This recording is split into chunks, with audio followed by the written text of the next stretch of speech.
Boldwood presents The Lost Letters of Evelyn Wright, written by Clare Swatman, and read by Antonia Beamish. The moral right of the author has been asserted. This performance is owned by Boldwood. Chapter 1. Betrayed and Heartbroken.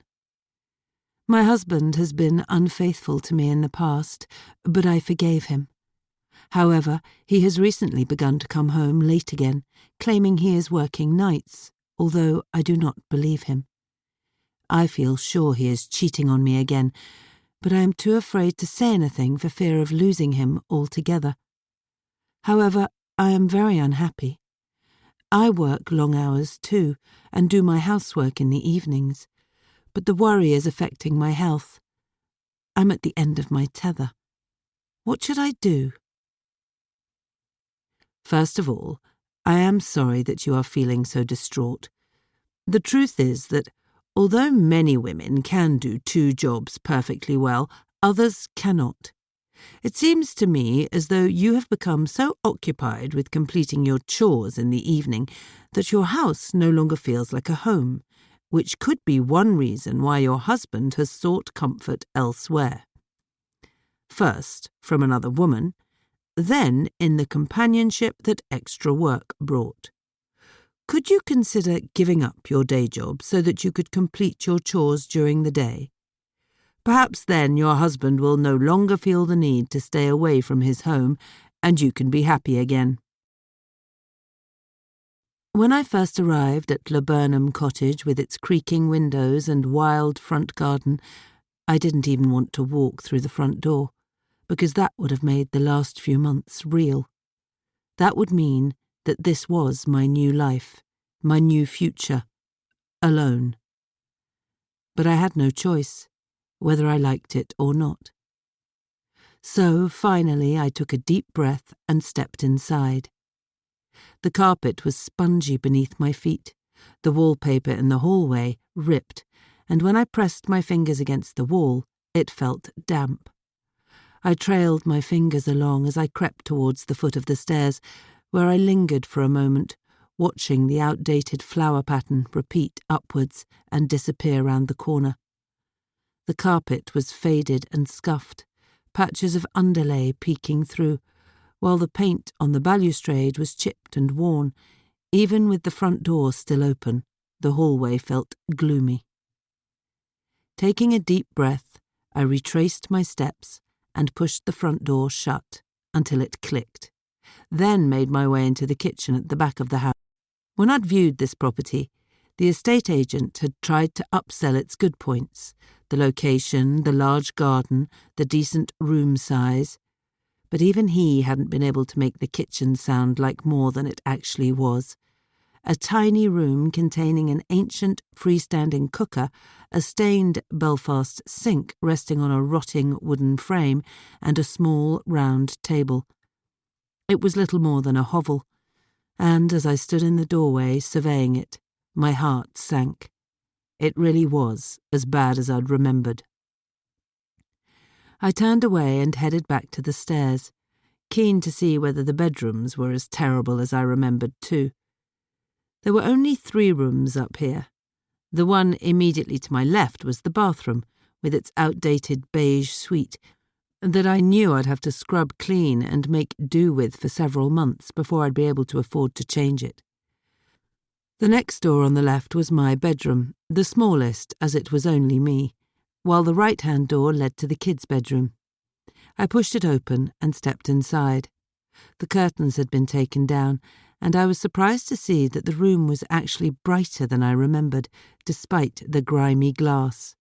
The carpet was so threadbare it was practically dust, but I knew that underneath there were beautiful old floorboards, which I planned to sand down and restore to their original glory.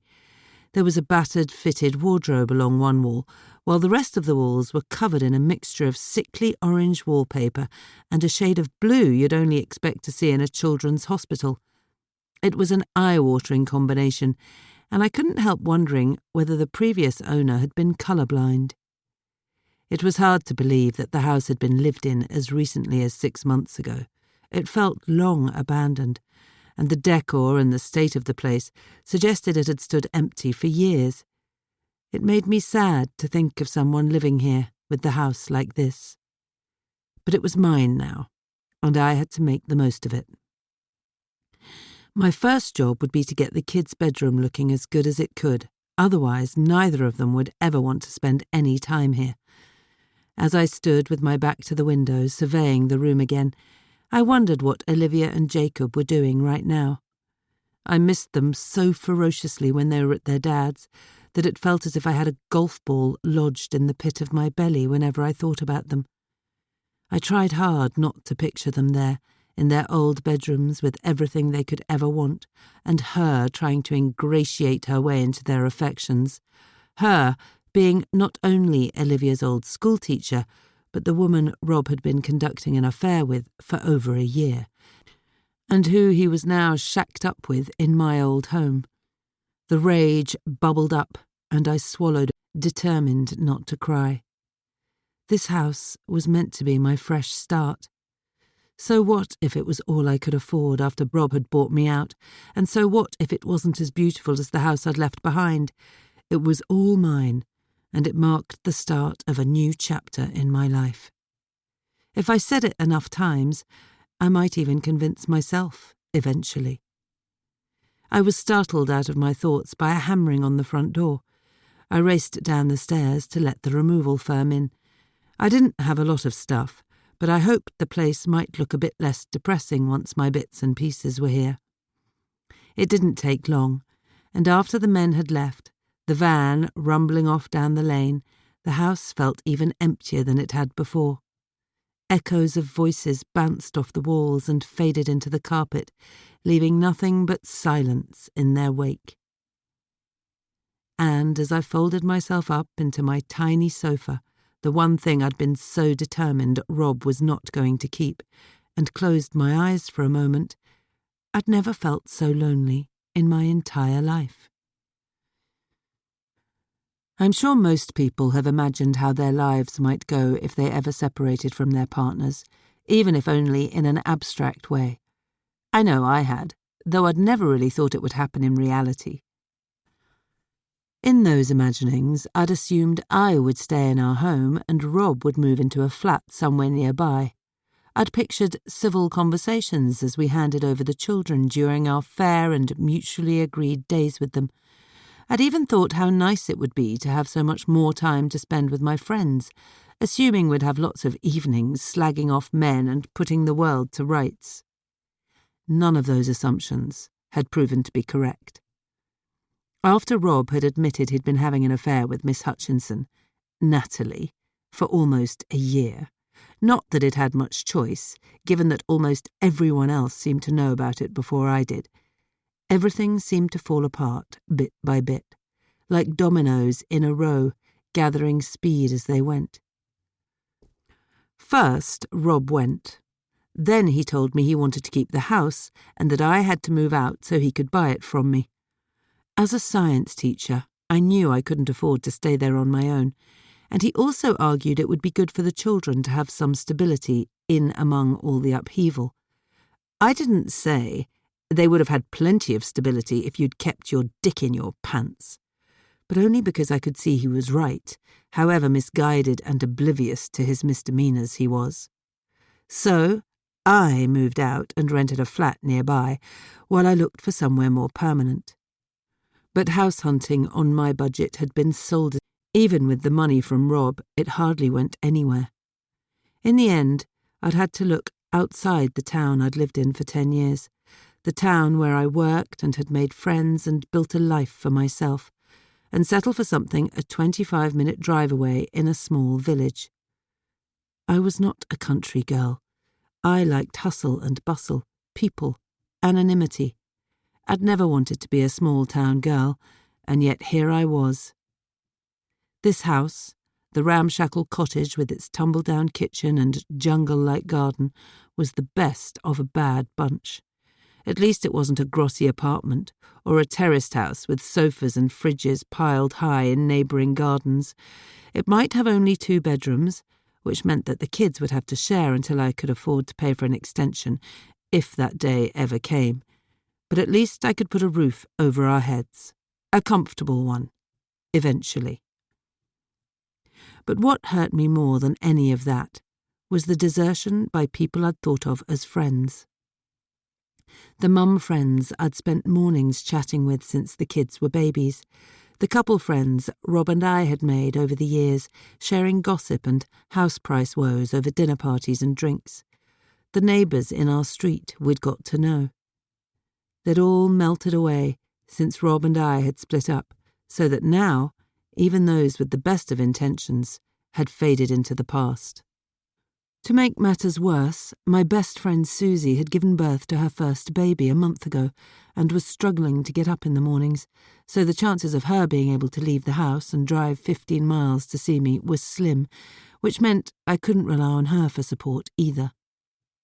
Divorce really was shit in so many more ways than you ever imagined it would be. For now, the only way to keep myself from drowning in a pit of despair was to keep busy. This week, Olivia and Jacob were staying with their dad. It was the school Easter holidays, and although I didn't relish the idea of being on my own for the entire week, it was at least giving me the chance to get on with some renovations, starting with the kids' room. I lugged the stepladder up the stairs, bouncing it on every step, and dragged it into their bedroom. It was a lovely big room, and once I'd ripped the wardrobe out, the wallpaper off, and slapped some paint on the walls, I hoped it would look a whole lot better. I went back down the stairs and picked up a huge tin of paint, a bag of paintbrushes and a roller from the hallway, and tucked an old sheet under my arm. It took 2 more trips to gather everything I needed.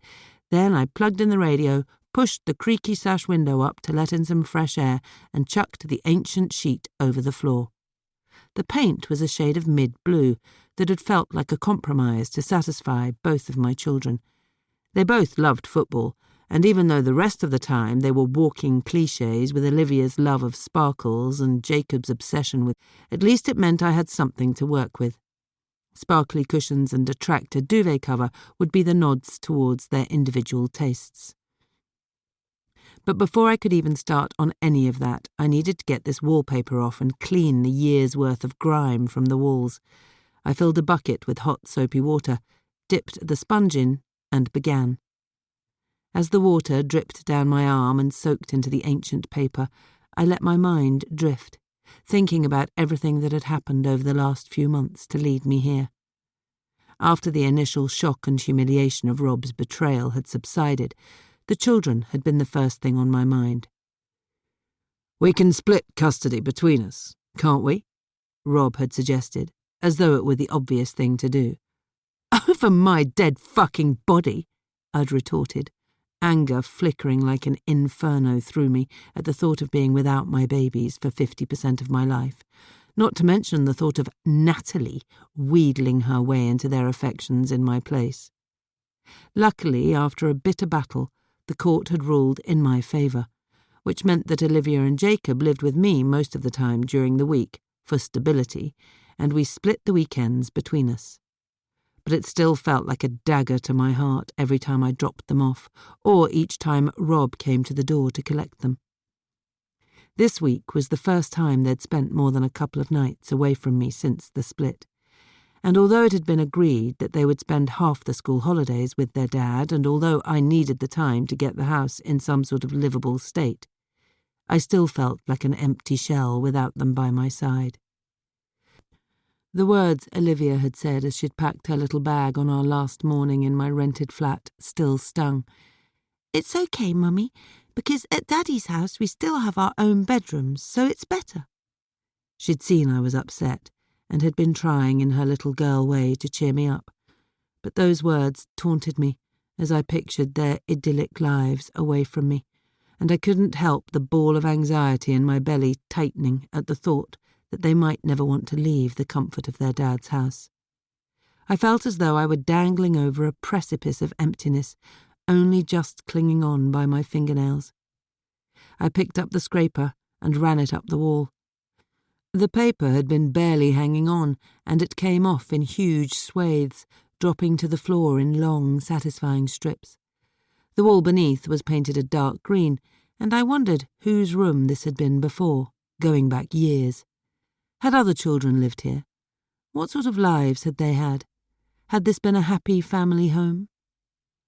The song playing on the radio shifted from Every Breath You Take to I Will Always Love You by Whitney Houston, and I couldn't help a small smile at the irony. Finally, wallpaper off, I perched on an upturned bucket and pulled my phone from my back pocket. I was surprised to see it wasn't even lunchtime yet. There were 2 missed calls. One from Rob's number, which I hoped was the kids ringing to speak to me rather than some emergency, and one from my mum. My heart sank. As much as my mum meant well, she had an uncanny knack of leaving me feeling worse after speaking to her. She always managed to find something for me to worry about that hadn't even occurred to me. She could wait. I pressed redial and hoped Olivia would answer the phone. I didn't have the energy to speak to Rob. "Hi, Beth." Rob's deep bass rumbled into my ear. I held the phone away and pressed the speaker button. "I think Olivia rang me," I said without preamble. "Oh, hello, Rob. How are you?" he said, and the back of my neck prickled. "I don't give a shit how you are," I snapped, and instantly regretted it. I hated losing my temper with him because I hated him knowing he'd got to me. He let out a breath of fresh air. "Fine, I'll put her on." A few seconds later, Olivia came on the line, and I snatched the phone back up and held it to my ear. "Mummy!" "Hello, sweetheart," I said, blinking back the tears. "How are you?" "Good," she said. "What have you been doing today?" "We had pancakes for breakfast, and in a minute we're going to the zoo," she said, her voice filled with excitement. "That sounds lovely." I wanted to ask whether she was spending time with Natalie, whether Daddy was being nice to her, whether she missed me. But instead I said, "I'm decorating your bedroom. I can't wait for you to see it." "Is it blue like you promised?" "It is, sweetheart. Or at least it will be." "And have I got sparkly cushions?" "Natalie bought me sparkly cushions." Of course she fucking did. "There will be more sparkly cushions than you could ever imagine," I said, my voice breaking. "Mummy, Jacob wants to say hello," she said, already bored with our conversation. This was one of the things I hated most about being away from them. FaceTime was better than the telephone, but I avoided that as much as I could because I didn't want to risk seeing Natalie in the background in my old home. It was all just too hard. "Mummy?" Jacob sounded uncertain. "Jakey. Hello, sweetie, are you okay?" I said. "Yeah." I could hear him chewing. "Are you eating something?" "Chocolate," he said. "Cream egg." "Oh, yum. They're your favourite." He didn't reply. "So you're going to the zoo later, are you?" "Yep." "What animal do you think you'll go and see first?" "Elephants," he cried, as I'd known he would. He'd loved elephants since he was tiny, and we'd spent hours curled up on the sofa re-watching the elephant scene from the Jungle Book over and over again. I hoped Rob and Natalie would let him spend as long watching the elephants as I knew he'd want to. "Say hello to them for me, won't you?" "Yep." "Okay then, darling. I love you so much." Silence. Then Olivia's voice was back. "Mummy, Daddy says he wants to speak to you." Well, I don't want to speak to him. "Okay," I said, careful to keep the disdain from my voice. "Here you go, Daddy," I heard her say. And then Rob was back. "Beth, hi." I didn't reply. I wondered if we could have the kids for a couple more days than we agreed. Until Easter Monday?" "What? No. Why?" I wanted to take them away for a few days. Natalie's parents have a house on the coast, down near Brighton, and we thought it would be nice to take them down there, go on the beach, spend a bit of time together. Bile rose up in my throat. Natalie's parents and their fucking beach house could fuck off and leave my children alone. Of course they couldn't go away with someone I barely knew, with these people who were no part of my life. "I'd rather they didn't," I said primly. "The arrangements are very clear." I heard Rob let out a little sigh. and was overcome with a surge of rage so wild he was lucky I couldn't reach through the phone and smack my fist into his smug, arrogant face. "I'm well aware of the arrangements, Beth. I just thought they might enjoy a little break. But if you don't want—" I wanted to spend Easter with them. I hated the desperation in my voice even as I said the words. "I know, don't worry. I'll tell them no." "Wait, what? You've already mentioned this to them?" "Well, yes, and they were looking forward to it, but it doesn't matter. You're right. We should stick to the arrangements." How could I say no now? And, much as I couldn't stand to admit it, it would give me more time to get their rooms ready. "Okay, but do not pull a trick like this again, ever." "I won't. Thanks, Beth." I heard a woman's voice in the background, and I shuddered. "I'd better go." I ended the call without saying goodbye, and as I did, a wave of despair overwhelmed me, and I sobbed until I thought the tears would never end. The curtainless window taunted me, making me aware of the fact that anyone passing by could see in, but I couldn't see out into the blackness of the evening. It wasn't a busy road, but that made it worse. I wasn't used to being on my own, and quiet places with few people made me more nervous than a city pulsing. There I felt safe. Here I felt vulnerable, like sitting prey. I found a sheet and some parcel tape and covered the window with the makeshift curtain. I'd get some proper curtains tomorrow, as a matter of priority. My tiny sofa was the only piece of furniture, aside from an old coffee table that I'd propped the TV up on, and I sank into it gratefully.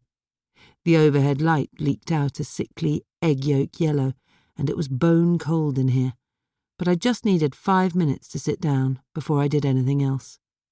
I picked the remote control off the floor by my feet and switched the TV on, just for some company. Then I stretched out lengthways along the sofa, with my feet hanging off the end, and closed my eyes. I'd spent the entire day scraping and scrubbing, filling holes in walls and painting, and now my whole body ached. It had been a while since I'd been this physical, and I knew it would feel even worse in the morning. Laughter on the TV made me jump, and I snapped my eyes open. God, this room was depressing. I pushed myself back up to sitting, and then stood, stretching my arms above my head. I needed to get some food and dig out a lamp before I could settle this evening. I checked my watch. It was only 7 o'clock. The evening stretched before me like a barren desert. No kids, no friends, nowhere to go. Just me, in a village I didn't know, alone. A vast, bottomless emptiness opened up inside me, and I shivered. Would I ever get used to being on my own, or stop craving company? To distract myself, I picked up my phone again and searched for a local takeaway service, and added a bottle of wine to the delivery. I took a shower and had just got dressed when the doorbell rang. Running down the stairs, I could make out a silhouette through the beveled glass. Maybe it was a neighbour coming to introduce themselves, to welcome me to the village with a basket of fruit or a home-cooked crumble. That was just the sort of thing that happened in places like this, wasn't it? Despite myself, I found my spirits lifting, just a little. "Hi," I said, tugging the door open with what I hoped was a friendly smile.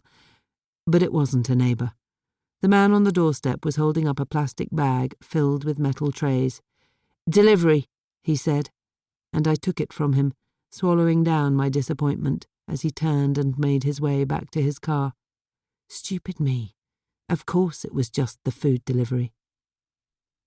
Heart sore, I dug out a box of cutlery, but I didn't have the energy to find a plate. It wasn't as if it mattered anyway, as if anyone would even know if I ate my meal off the floor like a dog. Blinking back tears, I sat back down on the sofa to scoop noodles into my mouth and swig wine from the bottle. What was wrong with me? Half an hour later, I was dozing in front of Casualty when my phone vibrated. Mum. I pushed myself up to sitting. Normally, I'd ignore her call, ring her back when I felt mentally prepared, but right now I just needed to hear a friendly voice. I pressed the green button. "Hi, Mum." My voice wobbled. "You're still alive, then?" I smiled weakly. She didn't change. I am very much alive. Are you and Dad all right? Yes, fine. We were just wondering how the move went. It was okay, thanks. And how are the children coping? Do they like the new house? I looked round the room at the peeling wallpaper and damp carpet and knew I couldn't tell her the truth. They're not here yet, Mum. They're staying with Rob for the week while I get their bedroom ready. Oh, right, I see. Well, that's a shame. I hope they don't want to stay there. And this was exactly why I avoided speaking to my mother most of the time. It was as though with every sentence she spoke, she was deliberately poking at my already open wounds, trying to get them to bleed again.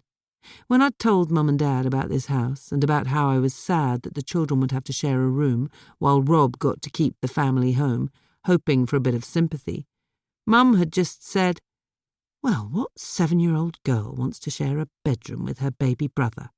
There isn't much I can do about that," I'd snapped, hurt but unsurprised by her lack of support. "You could have stayed with your husband," she'd said, with a sniff, as if Rob hadn't decided to up and leave his family of his own volition. It had taken everything I had to bite my tongue. Her other suggestion had been that the kids and I moved back there to Lowestoft, where, as Mum frequently reminded me, you get a lot more for your money.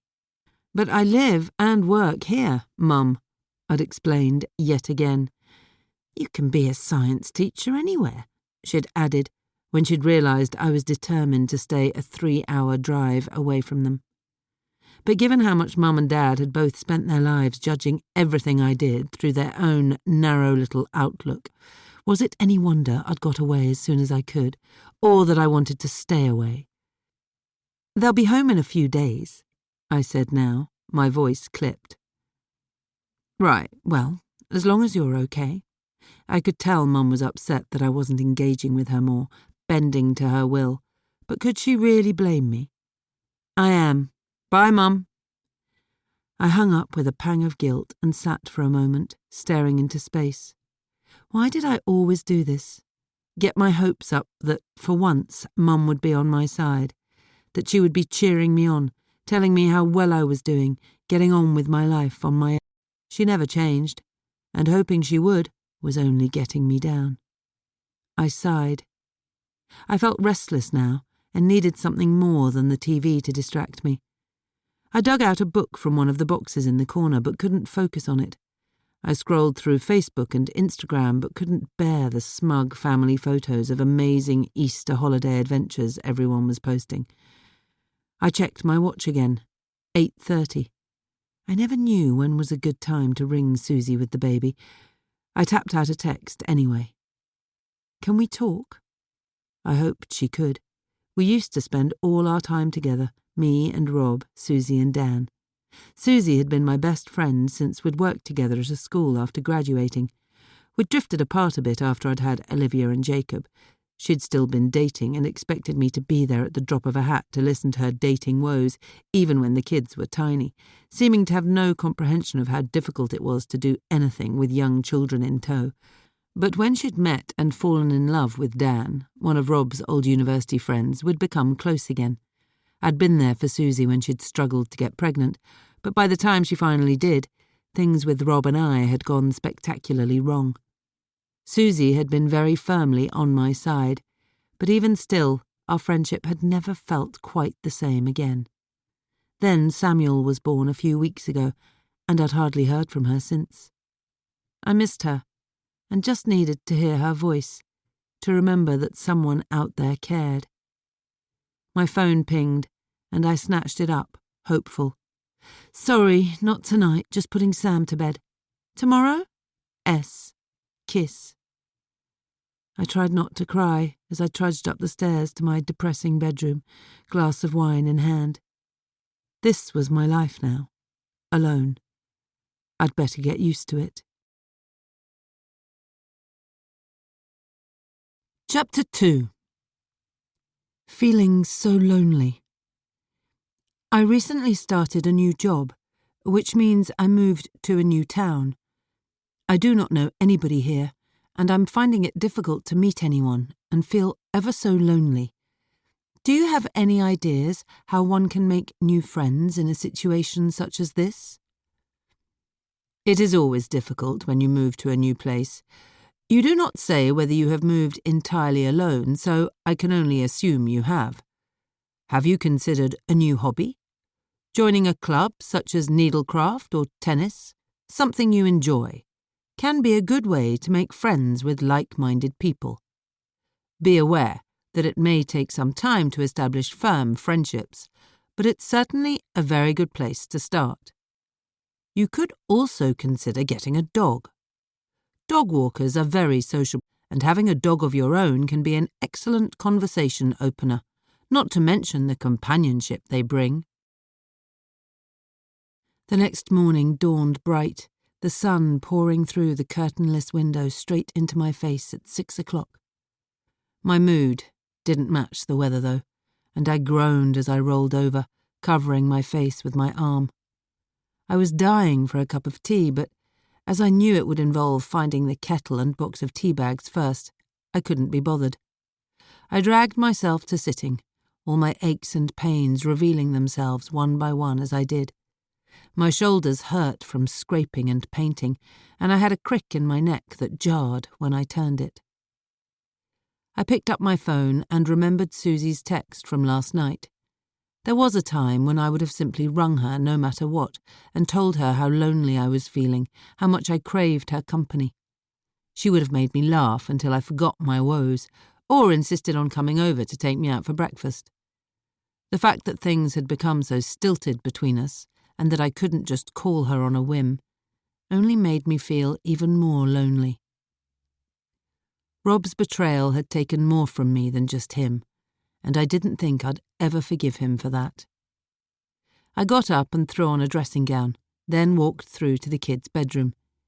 Even though they'd never actually slept in this house before, they hadn't even been in to see it yet, as I'd been determined to get it looking more inviting first, I still felt their absence like a hole deep inside my heart.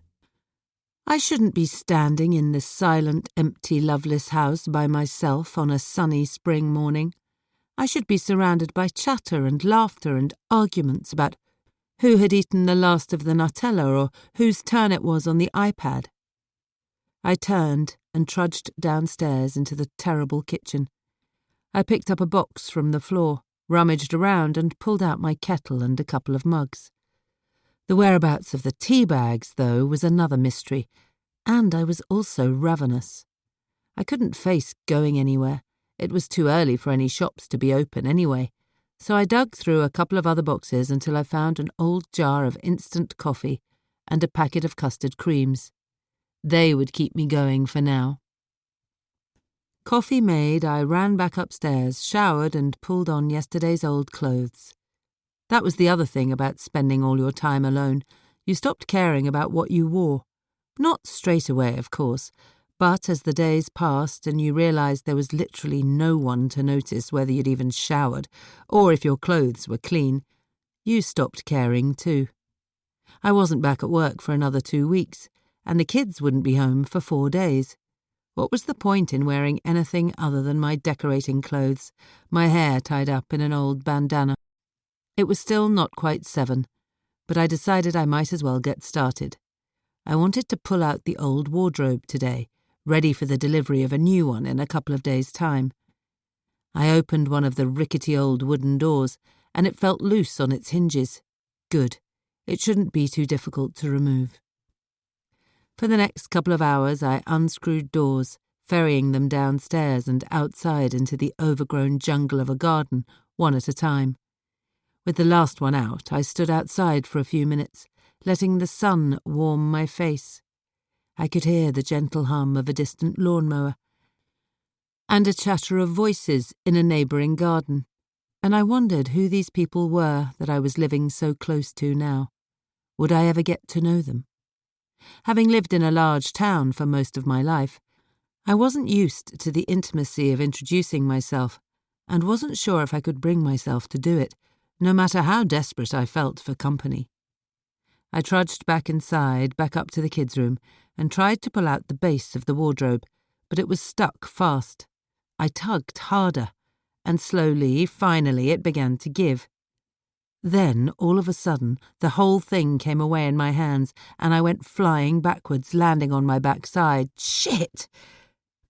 I sat for a moment, dazed, then propped the pieces of wood against the wall and peered into the gap underneath the raised wardrobe floor.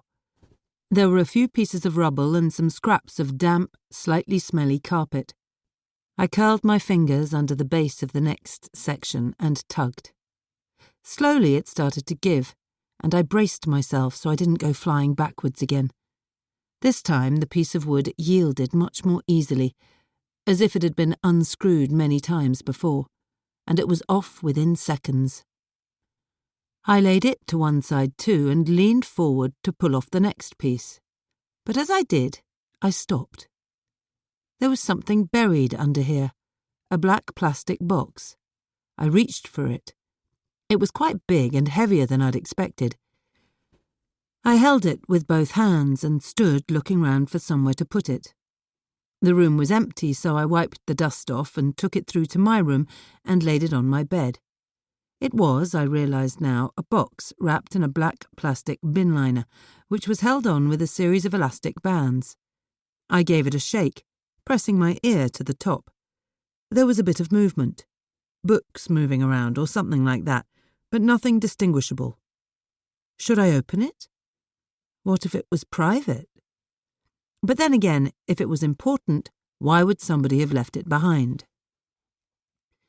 Before I could change my mind, I peeled the bands off one, then unwrapped the plastic and eased it off. I let the bin bag drop to the floor, then placed the box gently on the bed. It was large and made of thin wood with metal edges. The lid didn't look as if it was fastened down, so I carefully inched it off. Inside were what looked like piles of old magazines and some other loose magazine pages. I picked one off the top. It was called True Charm, and the illustrations on the front page were beautiful. A stunning woman with a cinched-in waist and a handsome man with his arms wrapped round her. It was dated April 1952. The paper felt crepey and fragile beneath my fingers, so I wiped my hands down my trousers and carefully opened it, letting my eyes wander over the contents page. I flicked through the rest of the pages, careful not to rip them, taking in the adverts for shampoo, antiperspirants, corsets and nylons, recipes for special meat dishes and plentiful desserts, interviews with long-forgotten heartthrobs, and photo stories of girls and boys falling in love. These were a treasure trove, but what on earth were they doing buried away under the wardrobe? I could have spent all day reading them, trying to picture the women who would have devoured these stories so many years ago, but I had to get on. Reluctantly, I put the magazines back in the box on my bed and left them to have a proper look at later. The rest of the day was spent getting rid of the wardrobes, sanding down walls, filling holes in the plaster, and painting skirting boards. By the time I'd run out of energy, the sun was a deep orange disk hovering above the treetops. I gave my hands a quick wash, picked up the box of magazines that had been tugging at my mind all day, and hurried out into the garden.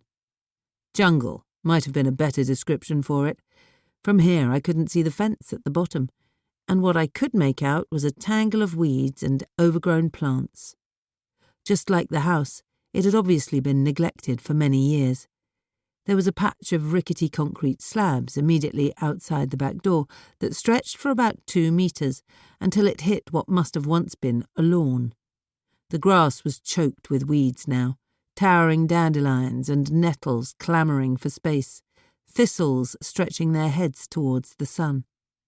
I knew there was a greenhouse in there somewhere, several glass panels cracked and broken, but otherwise still intact. But I couldn't see even a corner of it from here. I assumed there was a laburnum tree buried in there somewhere too, or at least there must have been once for the cottage to be named after it. I placed the box of magazines on the ground, then went back inside to find a camping chair, which I unfolded on the least damaged section of paper. I went back one more time for a bottle of wine, an old mug, the best thing I could find, and a blanket to protect me from the rapidly cooling evening, then settled into the chair.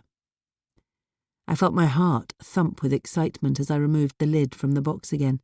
I'd been looking forward to this all day. I peeled the first 2 magazines off the top and moved them to one side, then chose one dated a couple of months later. The cover was just as intricate and beautiful, and I wondered when magazines had stopped being illustrated like this. This time the magazine fell open on an agony aunt page, and I noticed that the corner had been turned down as if to mark it. The page was called Dear Evelyn Wright, and it was filled with 6 letters from readers, women mainly, asking for advice from the homely-looking agony aunt. I pulled the page closer and began to read.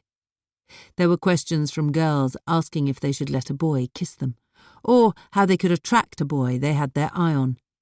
There was one from a husband, furious that his wife wanted to work because his house was always a mess and he wanted to know what he should do about it, as well as letters from older women whose husbands were having affairs or who were seeking advice about whether to ask for a divorce. It was like a snapshot into another era. I put the magazine down and plucked the next one from the pile. Just like before, the agony aunt page had its corner folded down, and it fell open easily. I started reading again, fascinated by the worries of these women, and the occasional man, from 70 years before, who had felt they had no one else to turn to except a stranger who worked for a magazine. What must it have been like back then, to have been so worried about doing the wrong thing and having no one to confide in, or to have people judge you at every turn? I must have lost track of time, because before I knew it, the light had faded so much I was squinting to read the words on the page. I stared out into the darkness of the night and felt suddenly cold and more than a little vulnerable. I wasn't used to being on my own, and it still made me feel nervous. I gathered everything up except the chair, then took it all back inside and locked the back door securely. There was no curtain or blind at the window in here either, so I kept the light off and went through to the front room, where the sheet still hung forlornly at the window, and flicked the lamp on. My stomach rumbled loudly in protest at being starved. I promised myself I'd go shopping tomorrow, but for tonight I rang for another takeaway. While I waited for the food to arrive, I devoured more of the magazine's pages. Evelyn's advice, although seemed in the main part fair and considered, and I wondered who this woman was who had advised so many people over the years. How many of them had taken her advice, and how many people's lives had she changed, for the better or the worse? And more to the point, how had she known how to help people? In fact, I felt more drawn to these pages and letters than I ever imagined I would be. It was almost as though Evelyn Wright were talking to me from the past, trying to tell me something. What it was I was too bone-achingly tired to pin down right now, but as I drifted off to sleep later that night, I felt comforted somehow, because just maybe, hidden somewhere in these pages, was the key to helping me find happiness again, too.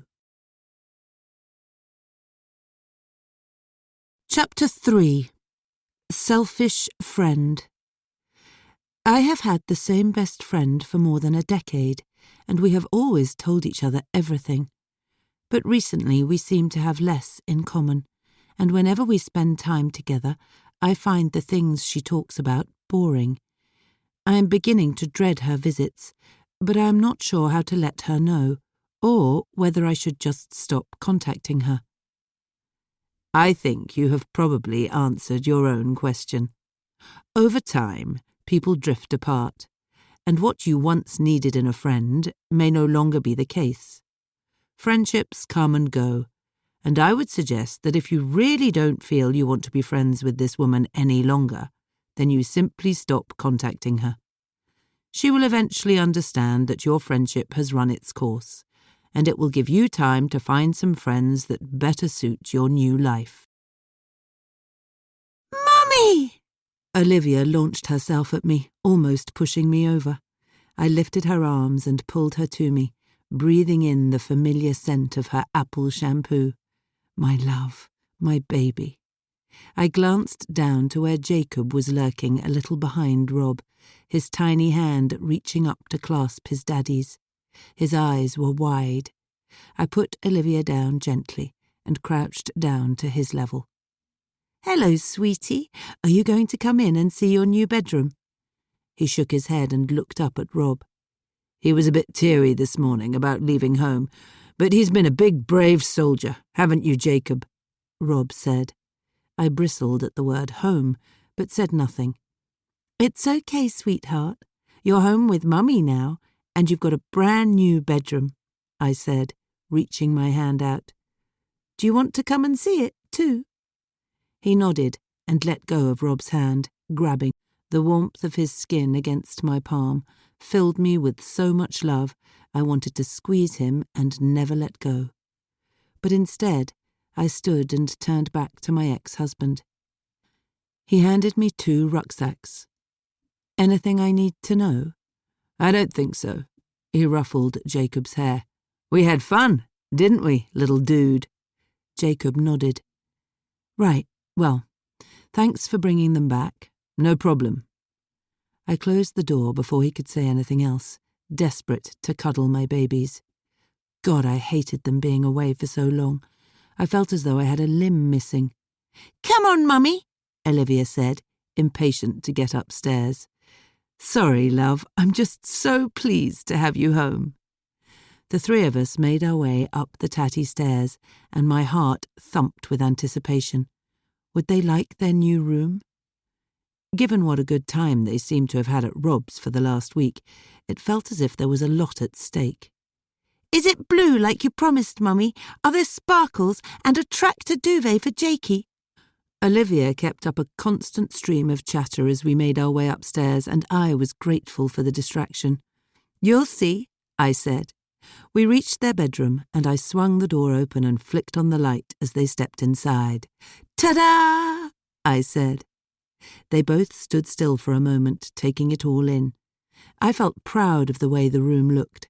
It had taken me much longer than I'd hoped, which meant that by the time I'd got the final lick of paint on the walls, the new wardrobe and beds built, and all the rugs and cushions in there to finish it off, it was the only room I'd made any progress on at all. Every other room was still just as grim as it had been the day I moved in. But I hoped my hard work would pay off, and they'd love their new bedroom at least. I held my breath as I waited for them to say something. "Is this my bed?" Olivia said, approaching the furthest one cautiously. "It is. Do you like it?" She studied it for a moment, then sat and bounced up and down. "Yes, Mummy, it's nice," she said. I turned to Jacob, who was still hovering in the doorway, clutching his toy rabbit to his chest. "Jakey, this is your bed," I said, pressing my hand on the bed nearest to the door. "What do you think?" He didn't move, but just stood watching me with saucer eyes. I sat down on the bed, sinking into the soft mattress, and held my hand out to him. But instead of coming towards me, he walked across the carpet and jumped onto Olivia's bed and curled up beside her. "Mummy, this is my bed, isn't it? Not Jacob's," Olivia said indignantly. "Yes, this is your bed," I said. He shook his head. "I want to stay with Livia," he said. I looked at Olivia. "Is that okay, love?" I said, "just for tonight?" She looked at me, then at her brother. Then, to my utter relief, her face broke into a smile, and she threw her arms around him. "You can stay here tonight, Jakey," she said. "Thank you," I mouthed at her above Jacob's head. Sometimes I thought she was wiser than me when it came to her brother, or in fact, with most things.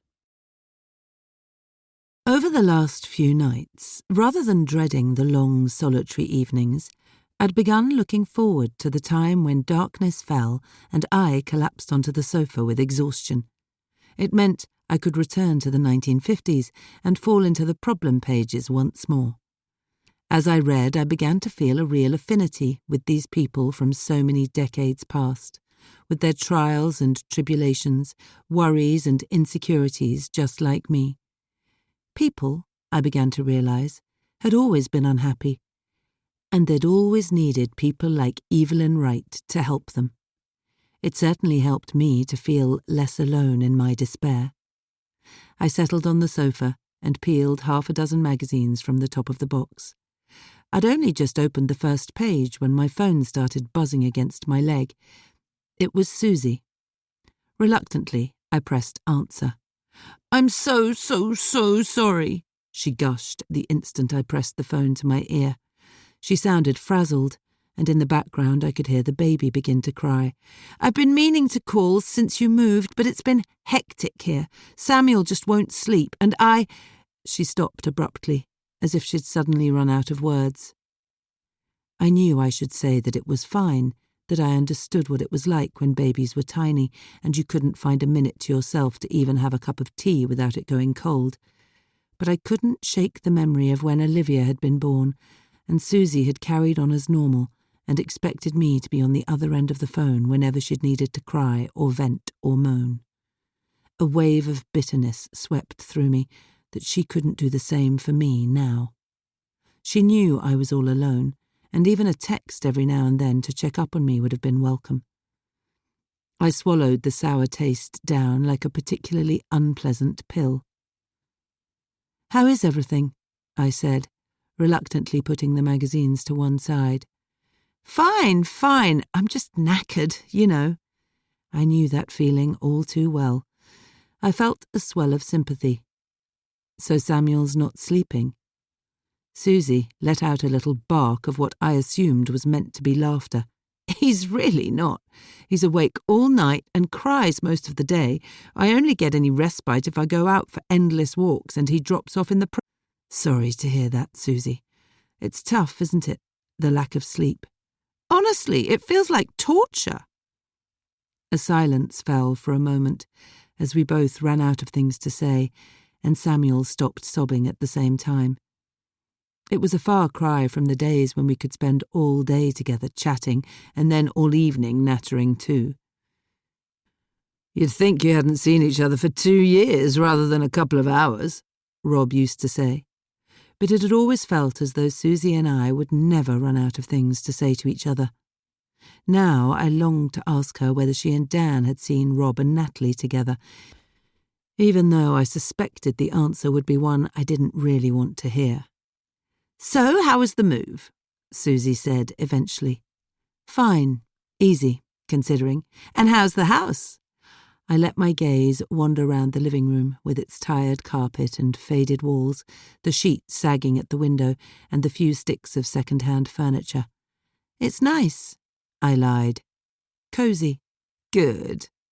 "I've been decorating the kids' bedroom," I added, for want of anything better to say. "Sounds good." I could tell she was distracted, and I was tempted to say goodbye and get back to the magazines that had consumed me over the past few evenings.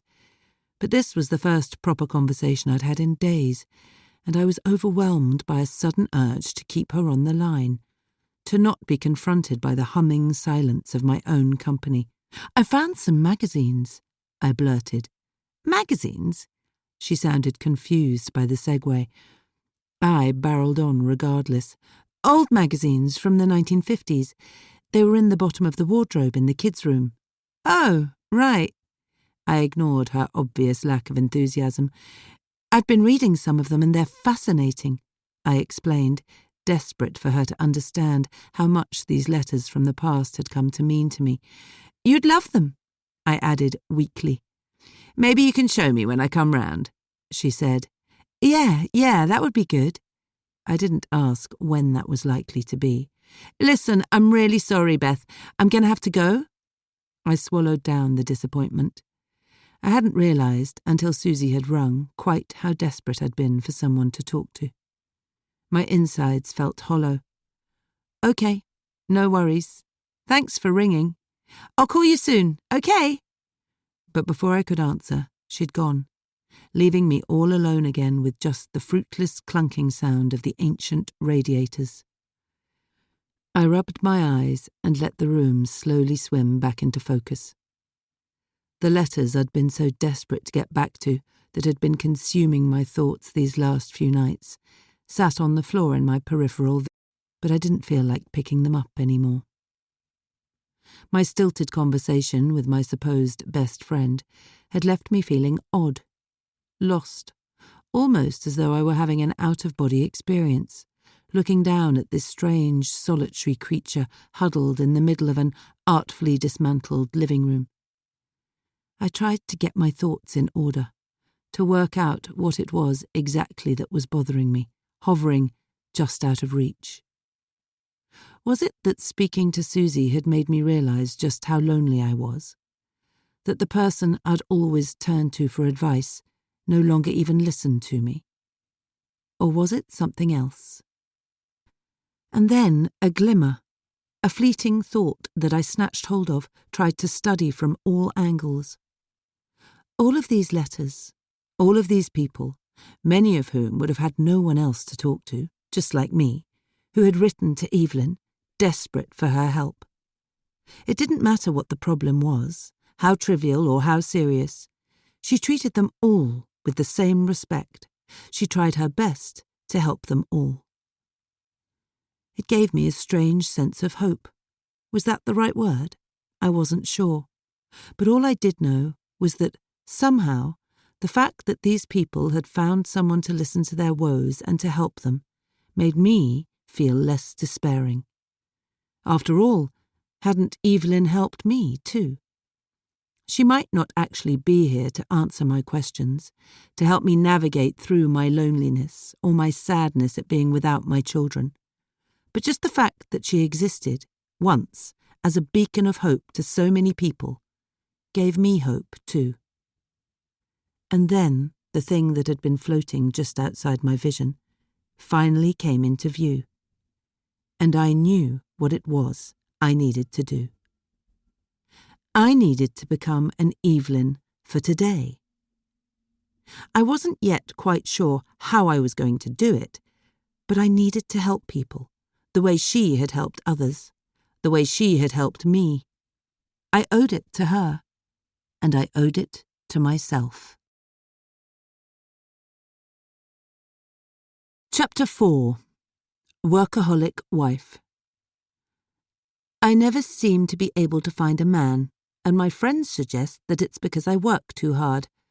I admit I do work long hours, and am in the office for most of the day, but I can't see how that would put any fellow off.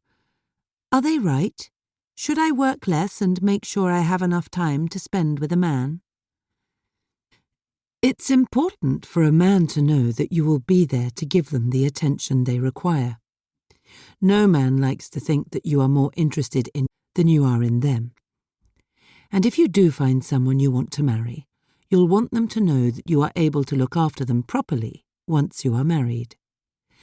Perhaps you could simply ensure you make it clear to any fellow you meet that they are the most important thing in your life and not your job.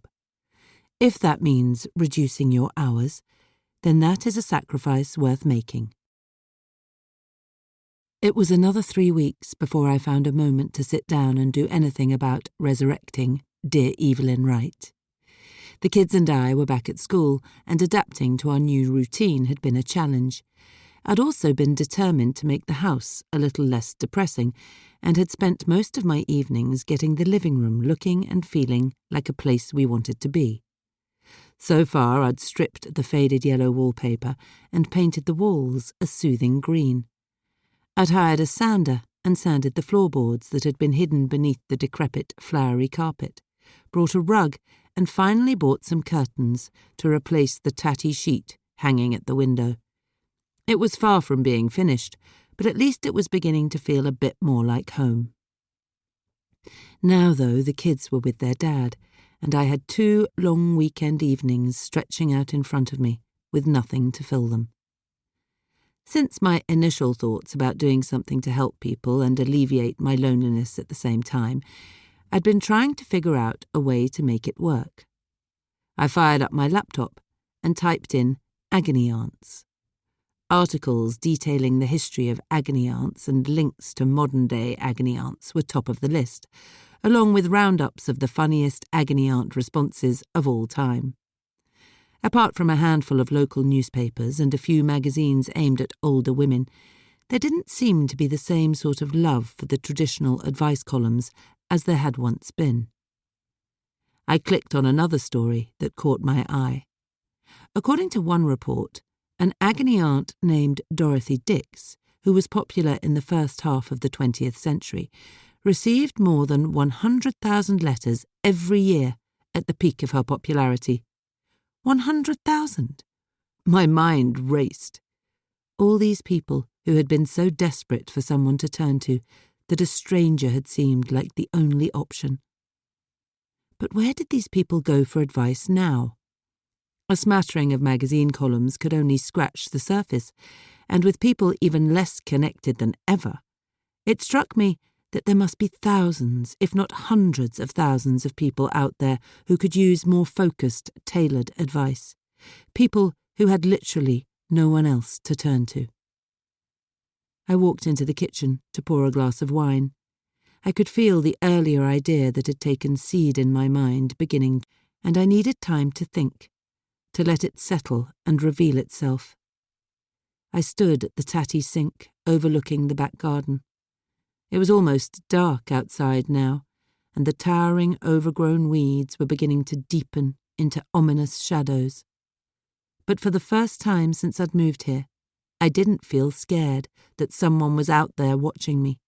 My mind was too full for that, full of thoughts about how I could help other people in need, while at the same time helping myself by doing something meaningful to fill the long, empty days when I was all alone. I knew there had to be a way to do it, and do it well.